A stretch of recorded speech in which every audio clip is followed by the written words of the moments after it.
টেলিভিশনের পর্দায় অল্প সময়ে দর্শকদের মন জয় করা বেশ কঠিন, তবে রৌনক খান প্রমাণ করেছে তা সম্ভব। জোয়ারভাটার ভানু চরিত্রে অভিনয় করে তিনি দর্শকদের মনকে আবদ্ধ করেছেন।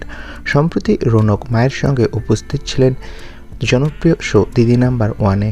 রৌনক জানিয়েছে মা প্রতিদিনই অনুষ্ঠানটি দেখেন, তাই ভাবলাম একবার ওনাকে এই অভিজ্ঞতা দেই। মায়ের আনন্দই আমার জীবনের সবচেয়ে বড় প্রাপ্তি। সোশ্যাল মিডিয়ায় রৌনক মায়ের সঙ্গে ছবি শেয়ার করে লিখেছেন এটা তার জীবনের এক বিশেষ মুহূর্ত। ধারাবাহিকের ভানু চরিত্রটির জন্য পরিচালক ও সহ অভিনেতাদের প্রতি রৌনক কৃতজ্ঞ। শ্রুতি দাসের সঙ্গে ভানুর অনস্ক্রিন কেমিস্ট্রি জনপ্রিয়তা এনে দিয়েছে।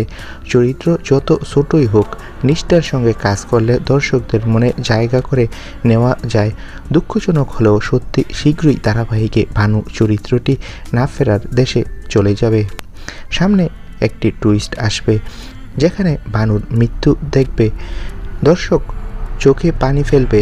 তবে বন্ধুরা, ভানু চরিত্রটি মারা গেলেও আবার নাকি নতুন রূপে ফিরতে পারে তিনি।